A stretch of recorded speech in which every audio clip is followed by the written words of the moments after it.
What's up, K through 5th grade? We are so pumped that you are here today with us. We cannot wait to share our Bible story with you in just a minute, but first we're going to do some worship together. So stand on up, stretch those arms, and get ready for some worship.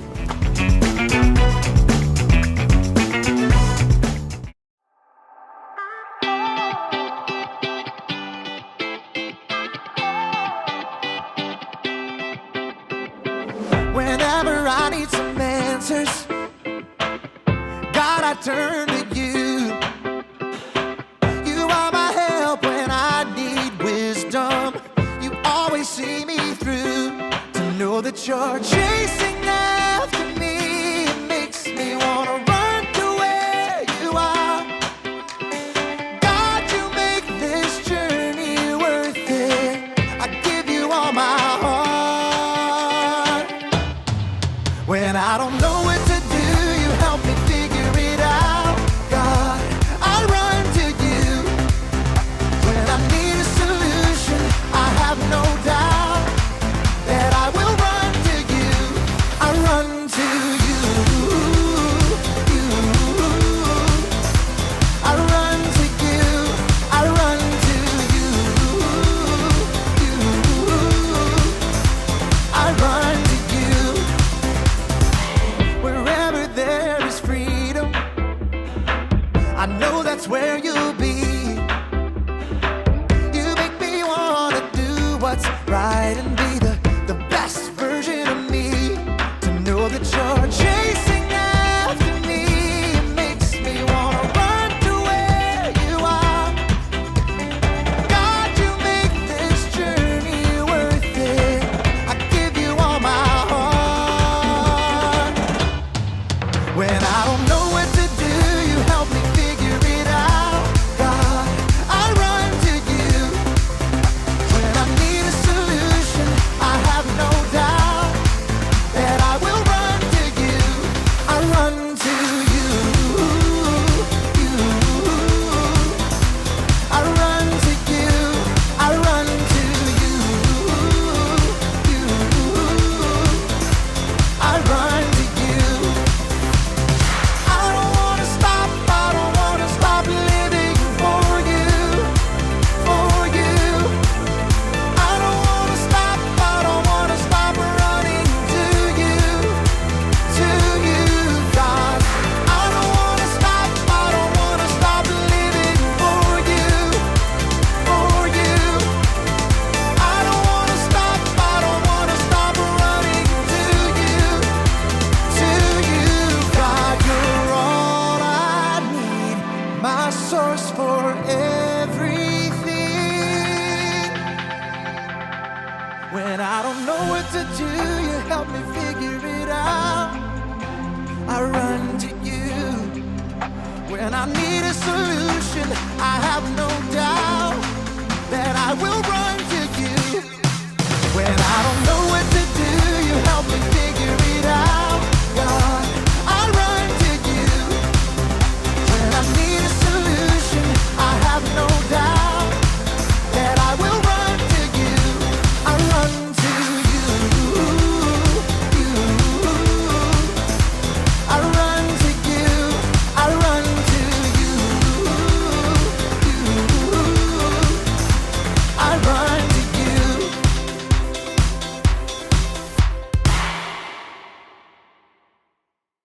Welcome to Story Lab. This week, we're talking about knowledge, while we take a look at the story of someone who faced a really tall temptation.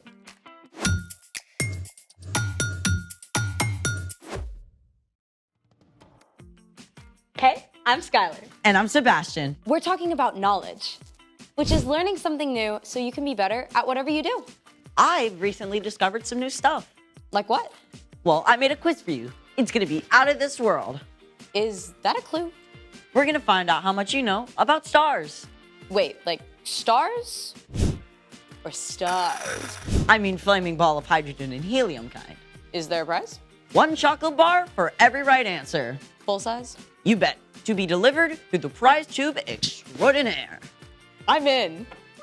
It's time to play The Out of This World Quiz Show. Here's your first question. What type of galaxy is the Milky Way? A. Elliptical. B. Spiral. C. Lenticular. D. Medical. Oh, I know this one. It's, A. No, I mean B. B. Spiral. Final answer? Final answer.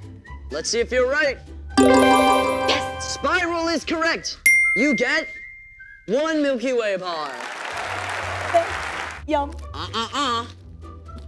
Hey, I won that. Maybe. You must wait for the final test. Okay. Question 2. What is the nearest star to our solar system? A. Proxima Centauri. B. Sirius. C. Sonic the Hedgehog. Or D. Betelgeuse. Nearest star. A. Proxima Centauri? Final answer? No. D. Betelgeuse. Let's check that out.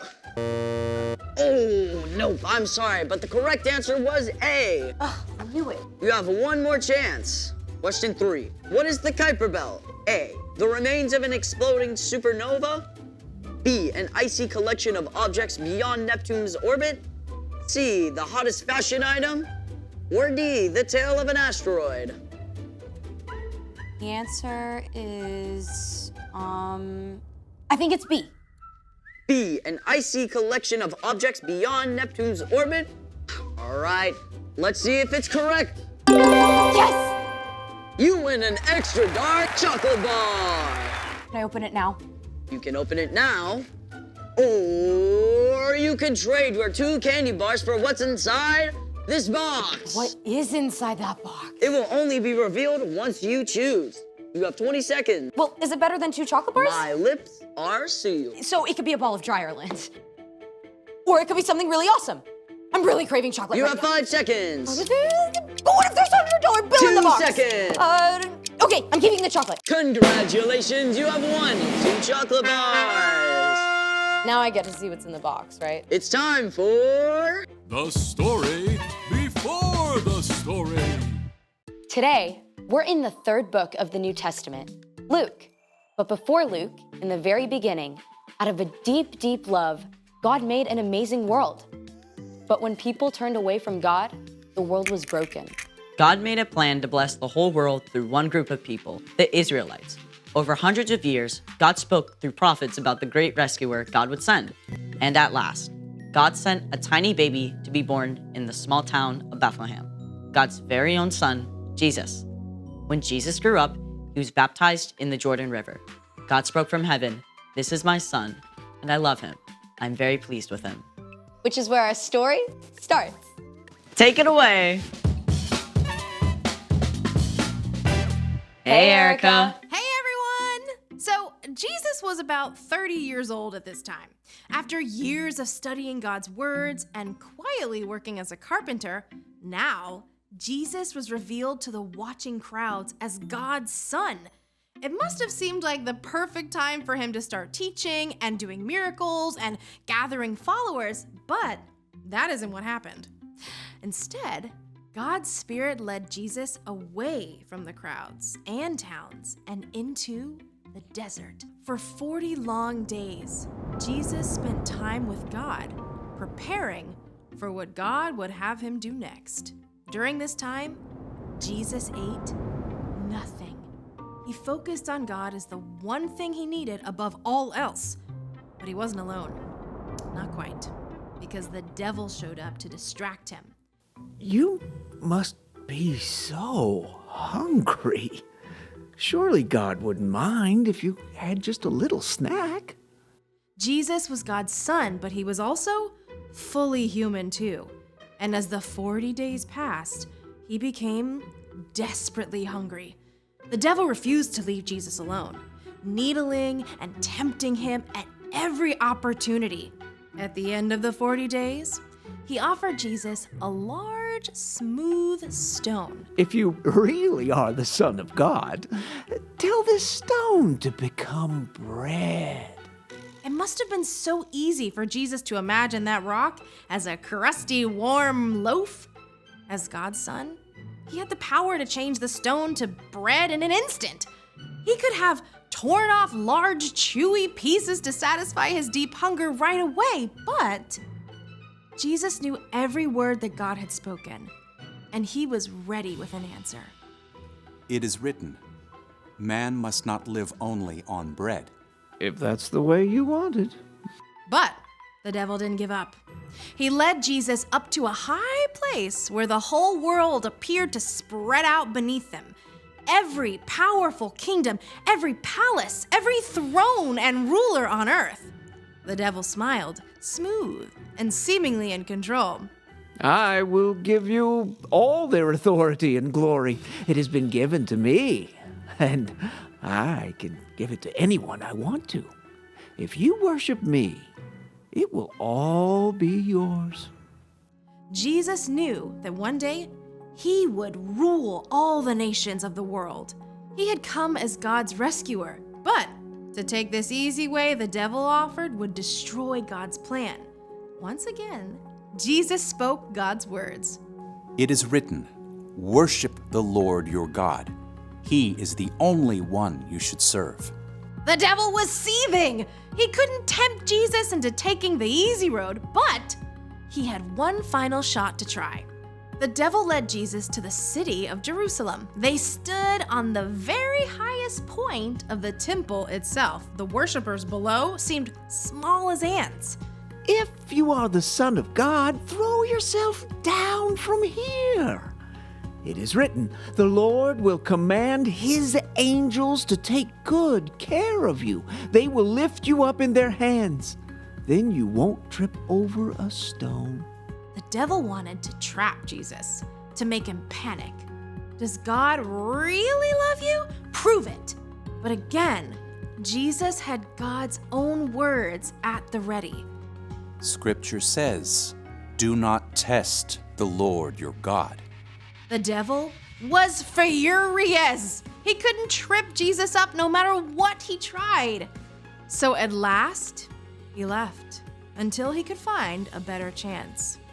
When the devil was gone, God had sent angels to take care of Jesus and provide everything he needed. Jesus had spent his whole life discovering God's words and spending time with God.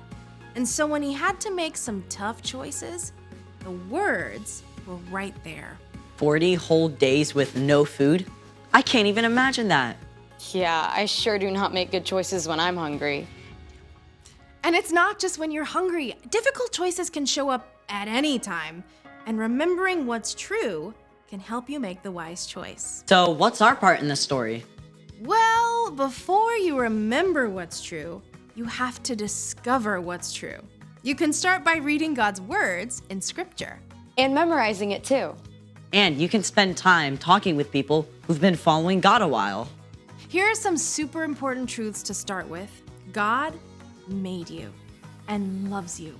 You are so valuable that Jesus gave up his life so that you could have a relationship with God forever. God always hears you when you pray and is acting to provide what you need, even if it's not in the way you expect. And you can know the most important thing is to love God and love others. Exactly. The more those truths are rooted in your heart, the easier it is to face tough choices. Maybe you're at a friend's house and they're trying to get you to watch a show your parents specifically said you can't watch. You can remember that you are already deeply loved by God, so you don't have to do something wrong just to be liked. Or when your little sister is bugging you and you're about to snap, you can stop and remember loving others is more important. Exactly. I think y'all got it. See you next time. Bye, Erica. So here's the thing. Remembering what's true can help you make the wise choice. Now do I get to see what's inside the box? Sure. Get that away from me! It could be covered in chocolate. No! All right, K through 5th grade, we love that you were here with us today, and we can't wait to see you right back here next week for another Bible story and some more worship.